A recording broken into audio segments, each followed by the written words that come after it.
Welcome back to iGen Politics. This is a podcast that makes politics engaging and relevant for all generations. This is Victor Shi.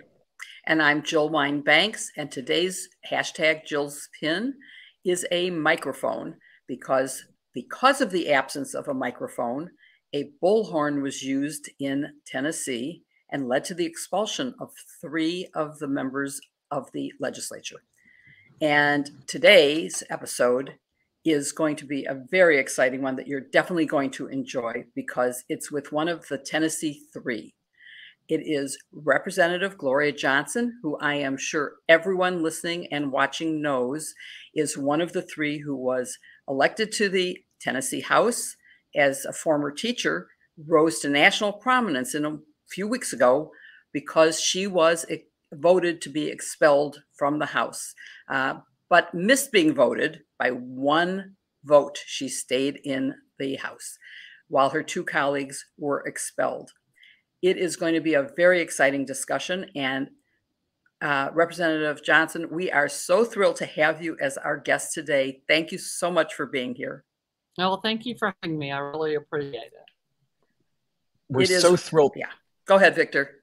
Okay, so we're coming to you one day after Justin Jones, who was expelled last week, along with Justin Pearson, was renominated and seated back in the Tennessee Assembly. You've been with Justin every step along the way, and literally, as he walked onto the House floor yesterday, you stood right behind him, right by his side. It was such a powerful image. I'm wondering, just as a first question, tell us what led up to kind of that moment of you taking the podium, and was there any alternative to you being heard? That Thursday morning when we went to the well, is that what you're referring to? Yes. Yeah. You know, we typically have this welcoming and honoring in the morning. And so I was going to welcome and honor people who were in the crowd there to protest and to beg this body to listen to them about gun reform issues. And so we were planning on speaking up there. And then we talked about, well, if they won't let us speak at that point, when we're speaking on a bill, maybe we'll add it to the end of that, but we kept getting gavelled down. And this happens often for us as the minority party. And so we finally were frustrated. There was a voucher bill. As an educator, I'm adamantly opposed to public schools being, they're having their money siphoned off to go to private schools. And so I really was passionate about speaking on that bill, and I was not called on. And it was very clear that our voices were being silenced, and we made the decision right there to go to the well between bills. One member had just finished his bill, and before the other member walked up, we walked to the podium and started to speak. And as I understand it, the rules say that you have to be called on. And so was that the issue? Because now they're saying, no, it's decorum, even though I personally don't believe anything that they're saying. But what do you think led to them taking such harsh action? You know, they're making it up as they go along. That's what's happening. We spoke on the microphone for about 15 seconds before the speaker cut the microphone. We're used to getting our microphones cut. The speaker cut the microphone after about 15 seconds and called a recess. So everything that came after that, getting out the handheld little miniature bullhorn, that came after the speaker called for recess. And we were probably up there another 5 minutes during recess. And, you know, if you look on the video camera from the floor, it looked like any recess we ever had where members were just milling around. They were talking. Everybody's chatting in different groups, except for the fact that the 3 of us were up front and that there was a chant between the people in the gallery and us. And so it was just remarkable to me that they took it to expulsion, you know, because first that night when I went to dinner with Justin Jones, and we came back and I could not get in the garage. They had cut my pass to the garage, and Justin's car was in the garage. So we had to go around until we could find someone from security to let us in. And so then the next day I realized that, well, my pass is cut as well to the member elevators and to get into the building. and all of these things. And so we couldn't move between our car.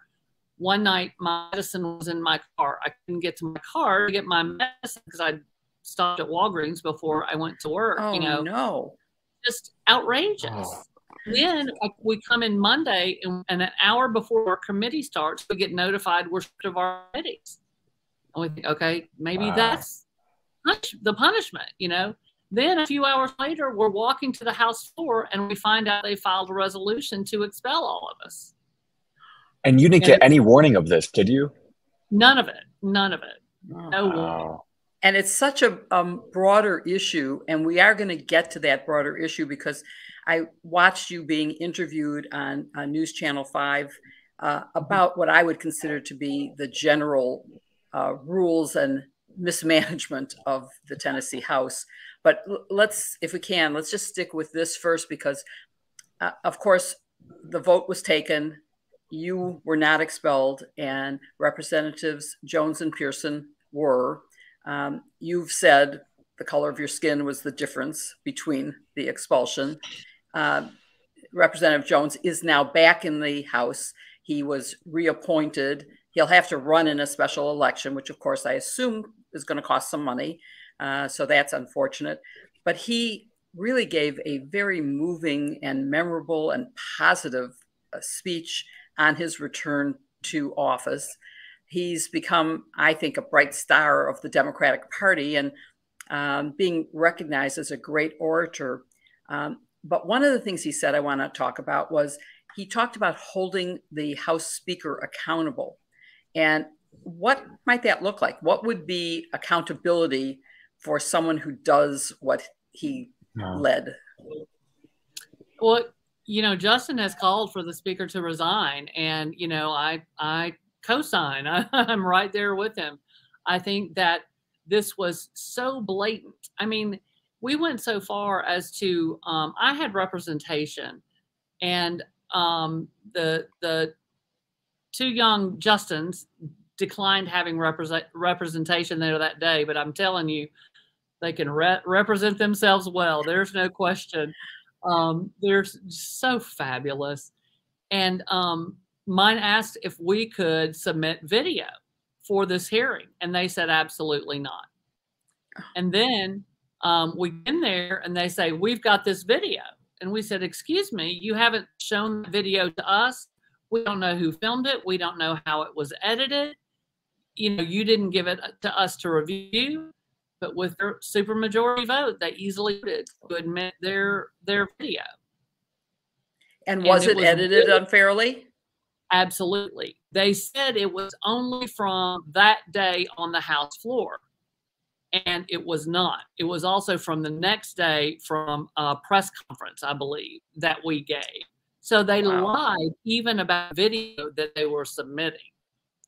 And that's what the Speaker went on Fox News National. He also went on a radio station. First thing he did was get on a radio station in Knoxville, where I'm from, and say that he was afraid for his life and that it was as bad as January 6th, if not worse.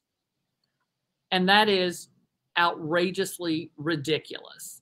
Our Tennessee Highway Patrol verified there was no skirmish, there was no damage, no one was hurt, no one was arrested, none of those things. And then he tried to walk it back, tried to say that, oh, I was referring to the 3 members that was the insurrection. And that's not what he said on Fox News, because he said the people were storming the chambers. Absolutely never, ever happened. Because if it did happen, I'm certain there were cameras on them at all times. And that's the video they would have shown. But it absolutely didn't happen. They're conflating a skirmish in front of a bathroom with a couple of teenagers and making that video look, so extreme. But the troopers didn't even consider that an issue. And so what they're showing to the people, and then I don't know if you've heard about it, but one of the biggest progressive voices across the state, Justin Canoe, who does the Tennessee Holler, his house was a couple nights after the Speaker got on TV and said that his house was shot up. and bullets, went into his house in the middle of the night. He's all right, I hope. Oh my God. They're all okay. But I mean, that type of rhetoric that insinuates that there was some sort of type of violence done is just, it's outrageous. It's a lie. And this is what it caused. We were there to stop violence. Yes. Right. They are the ones that are creating this idea. There was type of violence there. There are people calling my office, saying I should go to Gitmo and things like this, just because of the way they're hearing it, which has no basis in fact whatsoever. Oh. And terrible. Have your committee assignments been returned to you, or are you still without committees? No, I was actually last night on the floor when they reinstated Representative Jones. They also gave me back my committees. Interesting thing, though, they did not give Justin back his committees. And the speaker's reasoning was because, well, you were expelled and appointed. And if you're appointed, you don't get your committees. However, I can name about 3 to 5 of the last appointed members who all got their committees. So again, we've got another. I think the speaker has the ability to do that, but it's, to my knowledge, has never been done before. Wow. It sounds like a civil rights case for the Department of Justice to bring, because it does seem to be an unconscionable thing. I'm like constantly amazed at how low this has gone. And obviously the reason for the expulsion is a pretext of you speaking out on behalf of your constituents, for all of you. I mean, you were doing something on an issue that mattered to people who were in the room with you, and they were there for that reason. So I guess that leads us to ask about what can be done on the issue of common sense gun protections. What would make Republicans feel differently about the issue? I mean, obviously, the shooting in your state, the shooting in your neighboring state, Kentucky, has not apparently changed anybody's mind. But is there some way to change the views? I hope there is. I hope they will listen to these parents, listen to these children. This generation has grown up with the reality of gun violence in their classrooms. I grew up years ago. I was in school, and no one even thought there wasn't in your head at all. And so, as a teacher, I was teaching at Central High School in Knoxville when we had a shooting at our school. So I've seen it. I've seen the trauma. I've seen the kids just. I just remember, I'll never forget that morning. I'm sitting in my classroom, preparing my classroom. They're all having lunch, having breakfast in the cafeteria before the bell. And I look out the window, and there's just all these kids running down the hill, screaming, crying. It's a few minutes before they can compose themselves when they get in my room to tell me what's happened. And that sort of trauma for staff, for kids, for parents, no one should ever, ever, ever have to go through that again, especially when we can do something about it. I brought a red flag law twice. I brought safe storage laws twice. And they've all been killed in subcommittee hard vote. It's remarkable. But it seems like the governor might be stepping out of line with the body and talking about, he did an executive order on background checks, and he says he wants the legislature to pursue red flag laws. I hope they do. I will work with anybody to get something passed. I'm just sure they're on board with where the governor is. Those are some very smart and positive steps that might be taken in terms of getting some protection against what's happening. The number of gun cases every year, I mean, we're at over 130, I think, of mass shootings where 4 or more people are killed. And something has to be done. I mean, it's just amazing. But I think, Victor, you said you wanted to ask a question now? Well, I mean, we talked about Justin Jones and Justin Pearson and just how amazing they are. And I mean, I can't get over the fact, first, that they're two Black members of the Tennessee state legislature, but they're also among the youngest members of the Tennessee state legislature. And I think part of kind of what Republicans have been unleashing over these past few days is just this kind of spark in young people and Gen Z. And I'm wondering kind of how you see what happened last week and what's happening now in terms of sparking this movement, specifically among young people.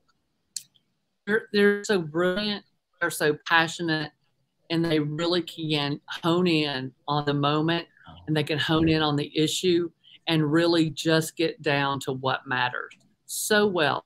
And, you know, I've worked with Justin for several years. When he was a student at Fisk, and he was here fighting for them to use state IDs for voting because we don't allow it, a college ID for voting, even though the same machine prints out professors' IDs, which they can use to vote. They don't allow students to use that ID. Wow. Justin's been fighting that, you know, for 10 years since he was a student. And then I was very involved with Justin with the fight to expand Medicaid, because we are a state that did not expand Medicaid. And I've been working with Justin for years on that as well. And then I worked with him on the People's Protest, where they occupied the plaza for about 62 days in response to better policing laws after George Floyd. And also because we had a bust of Nathan Bedford Forrest, the first KKK Grand Wizard, murderer of soldiers who were turning themselves in, murdered 300 soldiers who were Black in the Civil War, and made his millions off of the slave trade. That bust sat in our Capitol in a place of honor, and all the senators and legislators had to walk past that to go into our chambers. And the idea of our Black members especially having to walk underneath that bust every day to go to session was just so hurtful. It's remarkable. We finally got that bust removed from the Capitol. I mean, it's young people in office. Yeah, it was Justin and other people, young people, who led that protest. And I spent a lot of time down there visiting with them and talking with them. Has any Republican offered any apology to Justin Jones or Justin Pearson that you know of? I can't speak for them, but not that I know of. They have not. I know he ran into the member in the elevator. Yeah. But not much was said. Let me just say that. Well, you have certainly been a great ally throughout this whole episode, and from what you're saying now, for many years prior to that. And I think one of the things that people are always anxious to know about is how to be a good ally, and what you can do and how to develop the kind of relationship where you can be an honest and helpful person. Can you talk about that? I think that would be very interesting. Yeah, you've got to reach out. Like I said, I've known Justin for a while, and now Justin Pearson, I heard about him because I knew about the pipeline protest in Memphis, but that's really far. I'm in Knoxville. I'm in East Tennessee. He's in West Tennessee. I heard great things about him, and I heard he was running. So I reached out, told him I supported him, sent him some donations, you know. But we have to bring in these young people that are so well versed in the issues, and their voice are so powerful. You know, that's one of the problems, I think, with some of my colleagues across the aisle. When they get up and speak, you have to listen. And they speak in a way, I was here, I'm elected by 70,000 people, the same as you are. And I think because of their race and because of their age, they're like, you know, you don't get to talk to us. And that's what I saw in their hearings the other day. And I just thought, wow, we need to embrace these young people. We need to bring them in and lift them up as much as we possibly can, because I am a teacher, but I am learning from these young people. And I want to keep learning from these young people. And I commit to continuing to support them and lift them up, because they are our future. They care about climate change. They care about issues of equality, and they care deeply about gun violence. They grew up in it, and we need to listen to those voices. We definitely need to hear them. I'm just wondering if any Republicans are hearing them, and if there is any way that you think that Republicans could be brought on board with common sense. I mean, red flag laws, that's not taking anyone's gun away. It's something very simple. I really think I can see. I always had this thing where I'm sort of a crowd watcher. You know, even if I'm at a concert, I like to see, like, how do you tell people really enjoying it? They're going through the motions, and I watch people and I watch their faces, and I can see when he speaks, he's hitting a nerve. I can see that, and so the next thing after that is, is that gonna make them think? Is that gonna make them bring that thought around and act? That sometimes you don't have to wait until it happens, because a lot of times with my colleagues across the aisle, they wait till it happens in their family, and then it's a big issue. We've got to have empathy. We've got to understand how these parents are feeling, how these kids are feeling, and how these teachers are feeling, how the bank tellers are feeling, and the people working in the grocery stores with this gun violence. And you can't wait till it happens to say, you know, we've got to stop this gun violence. And there is plenty of data out there that shows us exactly what will work. MSNBC just reported to that point, before we move to the next subject, that 20% of all American families have known someone in their family who's been hurt by gun violence. And almost the same number have seen someone killed. I mean, that's a terrifying set of statistics. It is getting way too close for home. For sure. When I see about shootings, I now call to say, are you all right, to any friend in that jurisdiction? And one of my college sorority sisters founded a charity in Louisville, and one of her board members works at the bank, luckily was not at work when it happened. So it's getting really close, so that I can now say I know someone who knows someone who was affected by gun violence. And although I do have a family member who was killed by gun violence. So I guess I have a more direct connection as well. It's a horrible situation, but let's move on. Victor, do you want to start the next segment? Sure.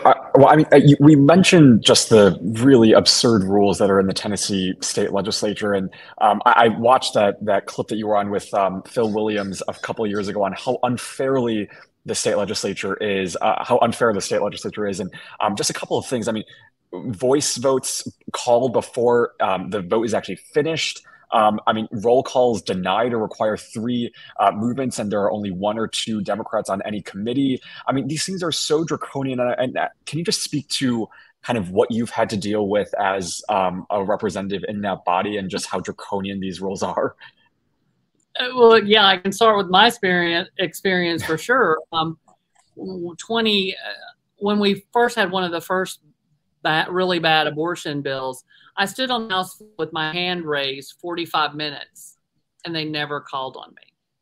Wow. 45 minutes. But what they did was that picture went around the state. You know, all of the press got a picture of me standing there with my arm raised and, you know, never calling on me. Actually, we had a different speaker at the time, our disgraced speaker, who's now has multiple indictments, who sat on the floor for 3 years after all of that, and nothing happened to him. He wasn't expelled.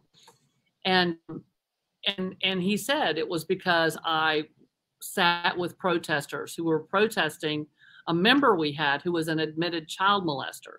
He was a teacher and a basketball coach and molested 3 of his 14-year-old basketball players. And it was past statute of limitations, and there's a 20-minute recording of him apologizing to one of them just a few years ago, because she was protesting that he was sitting in the legislature as chair of an education committee as someone who had molested young girls. And so I sat with the protesters in that committee. And so he said he didn't call on me because he was retaliating because I joined protesters. When they got the new speaker in, I was the only member out of 99 to vote against him for speaker. I'm not voting for a Republican speaker. They don't share my values. This particular speaker was instrumental in keeping Medicaid expansion out of our state. He was also in favor of keeping the bust of Nathan Bedford Forrest, and that's Cameron Sexton. And I would not vote for him for speaker. And I was given a closet for an office, and they kind of dressed up and painted a closet and then made that my office. And that's during COVID. I couldn't even social distance 6 feet with a guest to my office. And across the hall is the empty member office that just sat there empty for a year before they finally gave me a member office. How long has the legislature been supermajority Republican? So, as I recall, it happened in 2010. The backlash or blacklash, I would say, with that 2010 after President Obama came in 2008, that's when 2010 is when we flipped to a supermajority. So, yeah. Wow. Go ahead, Joel. Well, I was just going to ask, I mean, can any of these laws be changed or these rules in the state house be changed? Or is there any power that you and Democrats can have in changing this? They have 75 and we 24. Yeah. Wow. Many of us voted against the rules, but we can't beat them. And so one of the rules that I found just particularly heinous was the 5 minutes on debate. So if a member's presenting a bill in the well, or then I have 5 minutes to question that. And so I'll ask a question. There was one particular, the anti-drag bill. I had one question. I had 3 short questions. And the first one was they added to the bill male impersonator and female impersonator. And I said, is that defined in the bill? And he said, well, no, it's not defined in the bill, it's defined in the code. I said, well, it's not defined in the code. So tell me where this is defined in the bill. I said, because some women dress as women in drag. And so, give me your definition. He read the bill. Wow. I said, you didn't answer my question, and then he read the bill again. So I take 30 minutes, 30 seconds to ask a question. They take 4.5 minutes to respond and eat up my time. The first time he did it, the only time I was allowed in the chamber before the other day. I was so frustrated that he was reading the bill again. I channeled Maxine and said, reclaiming my time, reclaiming time. And I said it as loudly as I could because he had turned my mic off. And then he gavelled me down for being loud. So that's what I'm up against. It seems hopeless, and it's so terrifying in a way for me to view what's happening to our democracy. But what's concerning me is that Tennessee is basically a role model for other states that have supermajorities. And Victor and I are both from Illinois, and our neighboring state, Wisconsin, just flipped the Senate to a supermajority where, of course, they can, there's no way that they won't override any veto from the Democratic governor.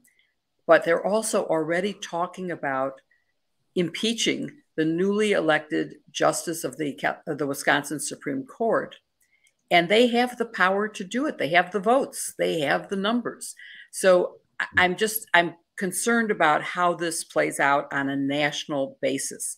And I'm wondering if you have any, suggestions about what can be done to control these supermajorities.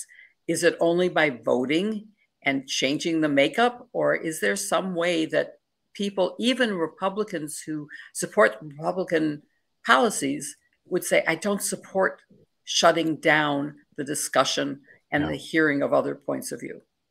It will absolutely be the people paying attention and standing up and speaking up, and the sunlight that poured into those chambers on Thursday when America was watching. If you probably wouldn't notice, but at the beginning when we were just going through the bills, we had more debate than I've seen on that floor in 4 years, because they knew America was watching. They'd let everybody speak and acted like this was business as usual, but it's not what it usually looks like. They knew they were being watched. But when we got to the hearing, they could not help themselves. They demonstrated a complete and total lack of democracy with the make it up as you go rules and allowing that video. And so democracy dies in darkness. And we've got to pour that sunlight in. And it's going to take people showing up and speaking up and looking at what is happening in their states and how it relates. We feel like Tennessee is the tip of the spear when it comes to these things. And we've had all of the extremist media personalities move here, like Matt Walsh and Tommy Lauren and Candace Owens. And they've all moved here. Ben Shapiro brought the Daily Wire here. I think he still lives in Florida, but the Daily Wire is here. And so immediately when they started that insurrection, false idea of what happened, it was picked up by all of those outlets and shared. It spread very quickly and like wildfire because they're working in concert with each other. So one last question on this about how do you respond? I mean, we'll put in our show notes the report that was, I found very compelling about how they were taking voice votes that clearly said yay, and they would say, oh, the nays have it. And there was no question about who had actually won. And then someone would call for a roll call and they say no, or someone would propose a late amendment. And if it was a Democrat, it was no. If it was a Republican, okay, we'll take the late amendment. So these are not democracy in action kinds of things. But we talk about whether, Michelle Obama said, we suggest, when they go low, we go high. I used to believe that. I'm not so sure anymore. I now think that maybe, and I don't know how to phrase it because I don't know exactly what I'd be willing to do, but obviously going high doesn't work. The Republicans keep on cheating. The Supreme Court is composed of people who shouldn't be there because they jiggered the rules. And so what's your reaction? You've lived this in a real life way. How do you think Democrats should be responding to the abuse of power that's going on? It's really funny because my friends in teaching used to call me Little Miss Law and Order. My friend's FBI or was FBI, and it was always about, you can break the rules if you want, but there will be consequences. And so, I went into it knowing there would probably be consequences, maybe, but never did I dream that. And so it's really, really tricky. And I am terrified for our democracy. And it's about Rep. John Lewis. Sometimes you have to get in good trouble. And I really feel like that was good trouble and that I was compelled to speak up for my constituents that overwhelmingly on all sides of the aisle want gun reform. And I thought it would be malpractice if I didn't stand up and bring their concerns to the House floor. So sometimes you might have to break a rule, but if it's done on behalf of the people I serve, my oath is about representing the people I serve. And I feel I was true to my oath. I might not have been true to the House rules, but I was true to the oath that I took. Well, I'm so grateful for your voice. I know our nation is so grateful for your voice. All of the 25 Democratic members in the state House, I know, are doing such phenomenal work. But, yesterday, Justin Jones, he was reappointed. It seems like tomorrow, Justin Pearson will be back. Where does the fight go from here? What is your goal moving forward for Tennessee? Our goal is just keep pushing, always stand up. I'm a teacher. I tend to, be somebody who does things in a very straightforward, encouraging way. But after, 4 years of the last guy, I just we have to be honest. We have to call out. If somebody's lying, I'm going to call that out and I'm going to say it. because not saying it, let's get away with it. And it may not mean much because I'm calling them out, but I just feel like we have to call it what it is, and we have to take it seriously, and we need to make sure that anything that's not democratic and anything that is dishonest, we have to call out. Well, you are an inspiration to all of us, and I hope you will stay in good trouble. I almost wore a good trouble pin today instead of the microphone, but now I'm sorry I didn't. But I didn't yes, learn mine today, but we all have one. So. Keep it up. You're doing great, and our democracy needs you and the Justins and many others like you. So thank you for doing the job you're as doing. the protest, my new favorite saying now is "No Justins, no peace." I love that so much. Yeah, it's well, great. Gloria, thank you so much. You are so amazing. Thank you. Absolutely. I appreciate you guys having me on. Thank you. Thank you. All right. Bye. Well, that was such an amazing episode. I know we always have great episodes of iGen Politics, but I mean, just hearing her speak about what happened in Tennessee, what's happening in Tennessee, just kind of reminds all of us why, just like John Lewis said, we have to get in good trouble because this is what we're up against. We're up against Republicans who are just so shameless in how they run things, and we have to push back against it and expose them. And I think for me, I mean, the one silver lining about all of this is that there's been so much support and people who have come out and shown that they're willing to stand up with these the Tennessee Three, and it's just inspiring to see just the number of people who have offered their support for Gloria Johnson and the Justins. How are you feeling after this episode? Well, first of all, I want to ask you, I don't know if this is something that students still read, but civil disobedience. Yes. Yeah, well, I read that. I don't know if the people younger than I do read that. It was an inspirational thing to me during the civil rights movement, teaching that there are consequences, but sometimes you have to take those consequences.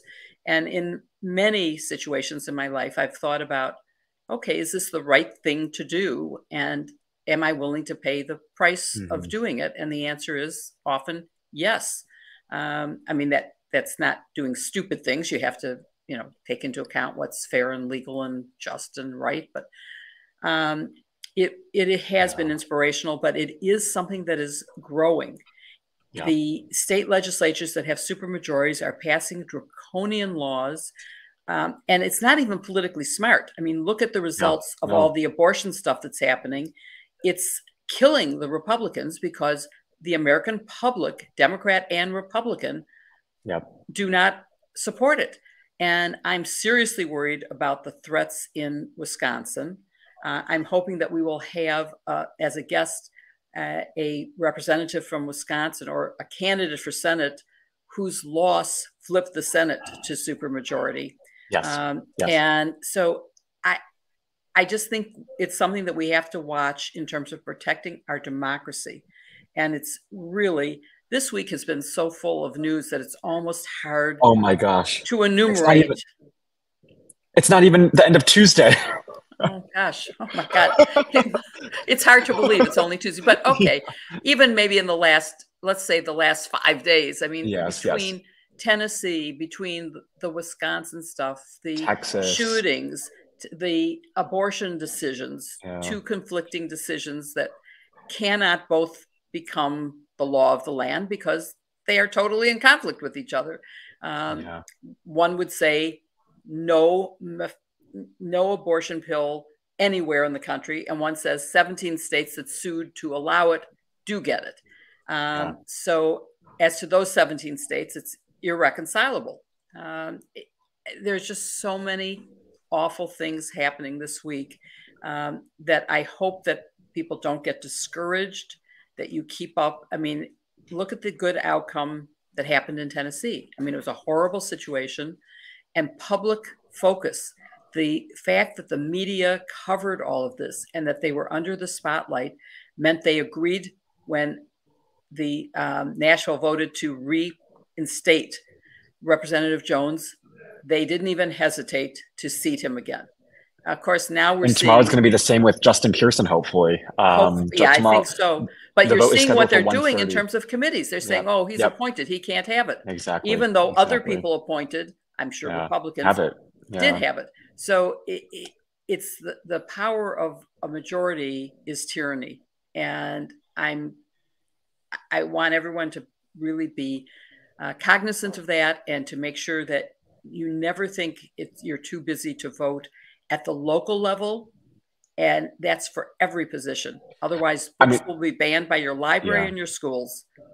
I mean, I was going to say yesterday was also just such an amazing force of the power of local elections. I mean, every single one of those commissioners that voted for Justin Jones is a local elected official, and they had people who voted for them in the last election. And so going forward, it's like, it's sad that maybe we have to resort to that in order to, reappoint elected officials, but those races really matter. And those are the people who are doing a lot of these book bannings and banning drag shows when, none of that should matter. It should be about, like, we're now living in this really just difficult and strange and chaotic moment. And we should be focusing on things like actually passing, like we said on this episode, meaningful gun legislation. Today, there was yet another shooting at another bank in Virginia, 3 people killed, 1 injured so far. And it's just every single day we wake up to this new shooting, this new headline. It's like, what are elected officials doing? Why are we sending these people into office if they're just going to be saying thoughts and prayers? It's just enraging. And,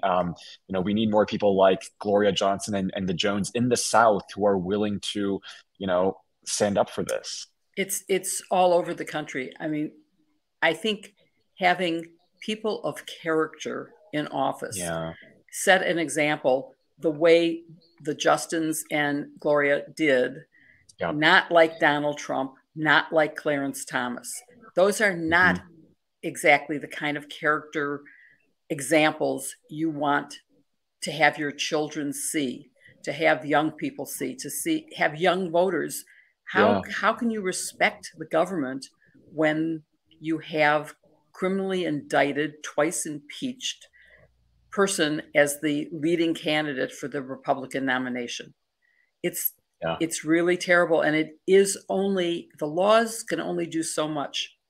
They can be evaded if you don't have the right character. And so I think that people's character is really something that people have to take into account. You can love Donald Trump's policies. I do not. But I can understand how people do. I don't understand how they can tolerate him being the proponent when he is the hypocrite that he is and doesn't stand for any of the values that he's proposing. So I think that's something that we need to really pay more attention to, is the values and character of candidates. Absolutely. I would say that the candidate we just had on, or the representative who got elected, is one that with a lot of character. Have character. Yes, exactly. Well, I mean, that's hopefully our hope, is knowing that there are people in the South doing the good work, but we need more of them because, like she said, I mean, it's 75-25. They stand no chance no matter what they try to do. But the only way to switch that is by voting. And I hope Democrats too. And I was talking with someone about this morning. It's like Democrats really need to be putting people, running people against every single one of these Republicans. It's like, get in there and nominate candidates and really make sure that people have a Democrat to vote for in these races. But it is just, I mean, I'm glad Gloria Johnson's there. She is such a phenomenal person, I think. And I hope that our listeners and viewers will send us any information they have about their own local or state legislatures. Whether it's your city council or your state legislature, in terms of how they are handling it. And, even a supermajority does not have to shut down debate. I don't know if this is at UCLA yet, but Stanford had a big problem with shutting down debate in college lectures. And I think we all you don't have to attend the lecture. No one's mandating that you go. If you don't like what the speaker's saying, don't go. But don't go there to shout him down. Let people hear him. The only way, it goes back to what I learned in college, which is, in the free marketplace of ideas, truth will out. And so you have to be able to hear all the points of view, and then the best way to rebut something is to know what it is you're rebutting. Right, So right. people need to listen, and then, shutting down and not, gaveling down someone, that's not democracy. That's She not has to be able democracy. to Yeah. speak. Yeah, exactly. And I can't underscore. I mean, I like the idea of all of our listeners and people in our audience to send us what's happening in their local government, because a lot of the times, I mean, what Republicans are trying to do, they get away with it because no one pays Yes. attention to it. No one shines a light on it. So let us know what they are. If you're in a Republican area, go on your county website, see if there's anything strange happening, and then let us know, because we want to raise attention to it and really make sure that everyone knows what Republicans are trying to do on those state and local levels. And that's why we're talking about Wisconsin, is because it's another state that hasn't gotten the attention it needs, Yes. and that is in trouble. It's got a Democratic governor who can be shut down at any moment because the Senate has a supermajority. And so I think it's something that we need to pay attention to. And I look forward to hearing from our listeners and viewers. The last thing I was going to talk to you about, Jill, is I know we're both Chicagoans, and I think all of our audience knows that by this point. And it's, if not by our accents. Yes. But 2024 is rolling very, very quickly around the corner. And today, we're recording this on Tuesday. It was announced that our hometown will be the location of the 2024 Democratic National Convention. I know both of us, we didn't get. Have you been to a convention in Chicago? Well, yes, I have been to a convention in Chicago in '96 when Clinton was nominated. Motorola, who I worked for, was one of the big sponsor, I guess would be the right word. But my first convention was in 1976 when Lindy Boggs was the chair and I was consul to the convention. Yes. And so it's a long time ago, but you and I were both cheated out of going to because we went to a virtual convention. Yes, we were both elected as delegates, but because of COVID, there was no convention. It was in Milwaukee, which is, of course, where my goddaughter is. And well, that's going to be the site of the Republican National Convention this year. Well, I won't be attending that, but but I do hope that I'll get to go to the Democratic convention and maybe run for delegate again. So and I'm sure you will too, right?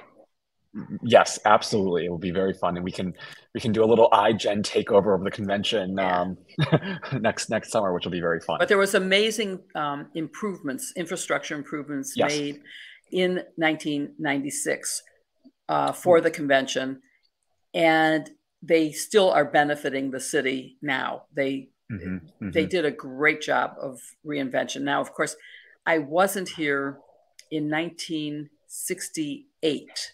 I was just graduating law school, and that was the horrible Chicago convention. Yes. And anybody listening who hasn't seen the movie, The Conspiracy 7 Trial, must watch. It is an amazingly accurate portrayal of a horrendous episode in Chicago's mayoral bad behavior. It was a horrible. My husband was at Grant Park where protesters were being beaten, or my now husband. He wasn't my husband at the time. But so Chicago has, that, but will be a great convention. Will be a great convention. It's great during the summer. And I know I actually haven't been to the United Center in years. But I know part of the reason is because the United Center has so much, like there's many great rooms for the press. There's many great rooms for caucuses. So for anyone who wants to go to the convention, the easiest way you can do so is just by running to become a delegate. It's very, very simple. And you just have to collect, I think in Illinois, it was about 200 petition signatures, and then you get your name on the ballot and you can be a part of a moment in history. So thank you everyone for tuning into this episode of iGen Politics. We'll be sure, if you want to check out the reporting that we mentioned during that podcast episode, we'll post that in our show notes on wherever you follow your podcasts. Be sure to follow us wherever you follow your podcasts, or right here on youtube.com/Politicon, so you don't miss an episode. We'll be back next week with another episode. Thank you all so much for watching, and we will see you next week.